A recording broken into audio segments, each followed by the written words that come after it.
I, for one, am grateful, Mrs. Bush, that they are finally bringing civilization to this savage land. I could not agree with you more, my dear. My daddy settled this land, and I know he'll be looking down on us, pleased at how we help the natives. Yes, they've lost their land, but they've gained access to heaven.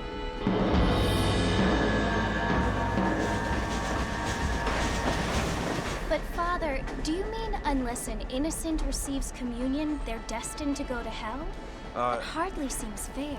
What I mean to say, Jenny, is that there is a great deal of difference between an innocent and a savage. I never thought of it that way. Yes, they lived like animals, but they're happier now.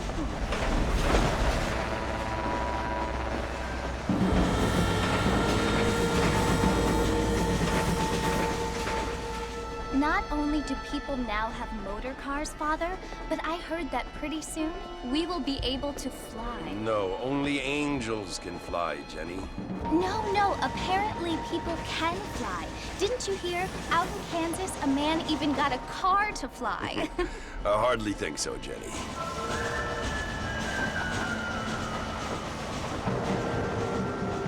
Apparently, Mr. Johns wants to run for governor, which is why he's so concerned with cleaning up the state. Nate Johns.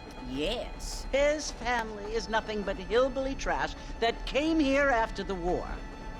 I don't want to be judgmental, but this state should not be ruled by such a disgusting family. A family without class.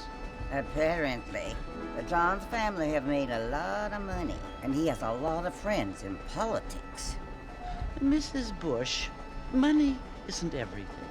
There are many things that money cannot buy. It seems that money can buy voters, though.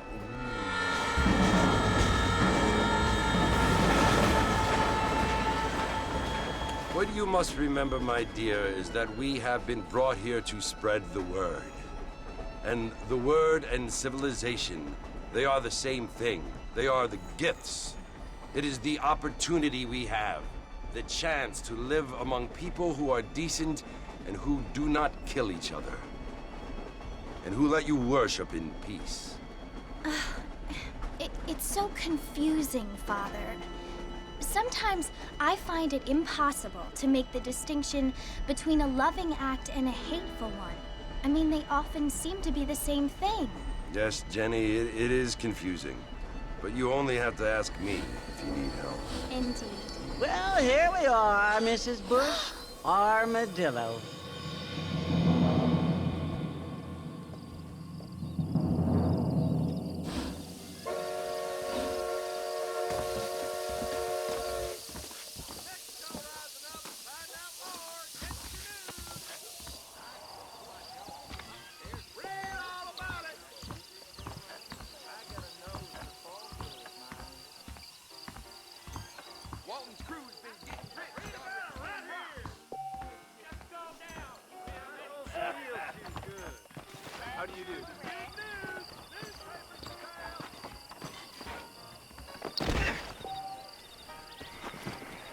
I don't feel too good.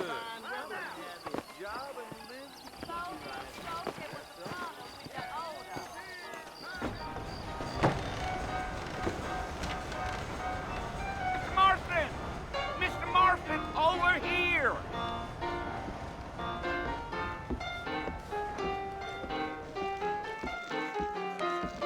You must be John Marston. Sometimes. I'm Jake. Your friends from Blackwater hired me to guide you.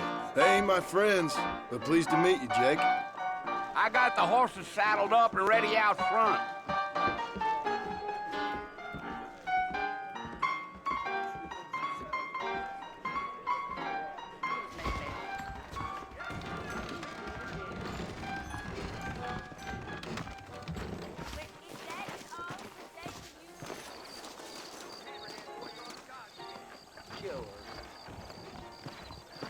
Come on, mount up, Mr. Marston. I want to get to Fort Mercer before sundown. Well, here, let's mount up and hit the trail. Take it slow on the way out of town. No need to kick up a lot of dust.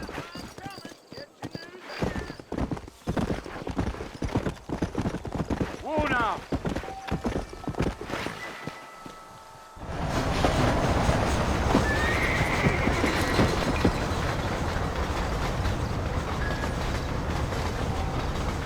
So it's Fort Mercy you want to visit?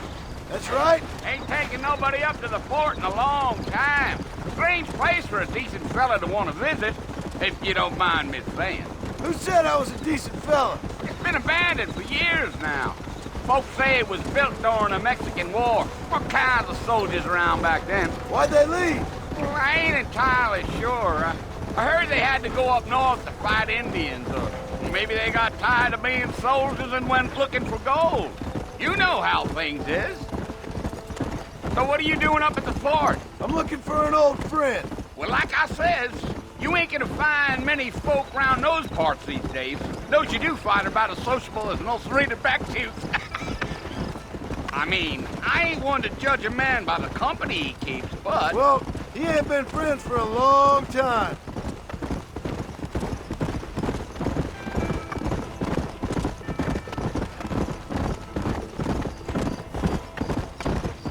Are you planning on spending any time in Armadillo, Mr. Marston? I doubt it. I ain't planning on staying very long. Well, if you're fixing for some female company, you can do a lot worse than Armadillo.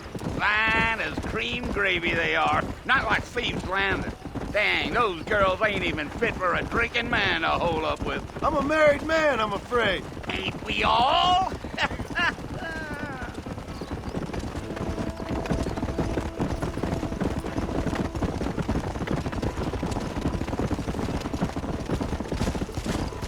Yeah, so it was the marshal who hired me. Lee Johnson, do you know him? I think I heard his name. Says he got a telegram from some Blackwater big bugs asking for a guide. I guess it's none of my business. That's right.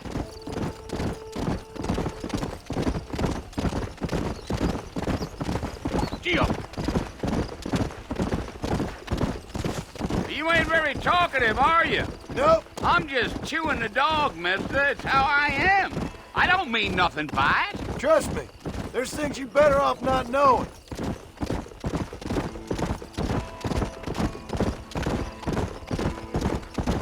Damn coyotes. What a waste of good meat. That ain't right. Not far now. You'll see the fort when you get to the top of this hill.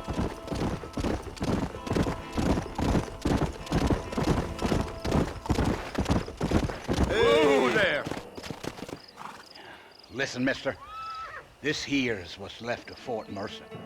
Some gang rode in and took the place over. So I understand. This is where we part ways, friend. You have yourself a good time.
Bill!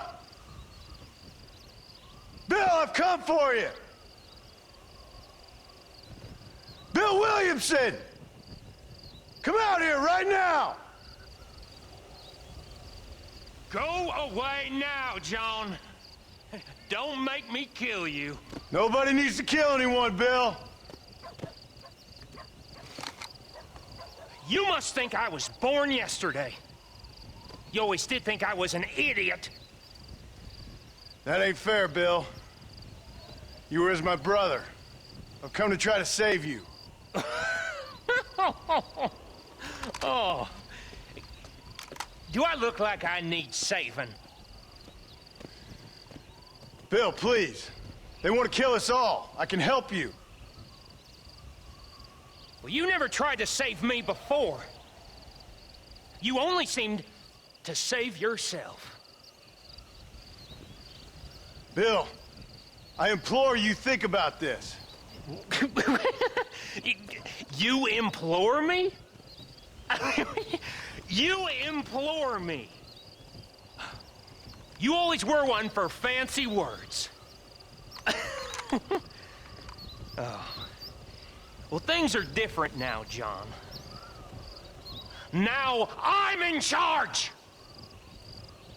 No more Dutch! And no more you. Implored.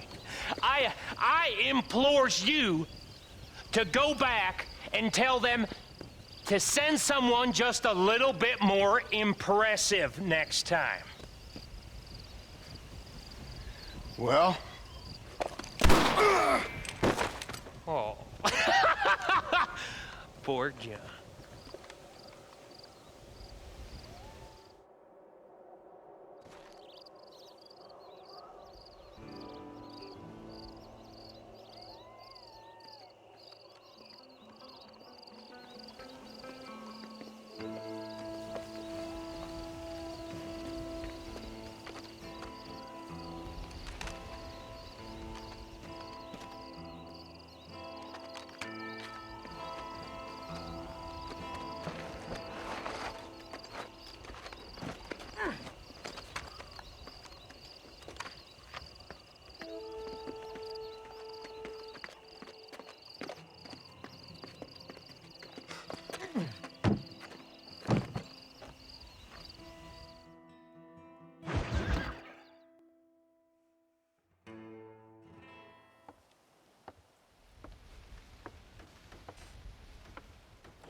Well, you're alive.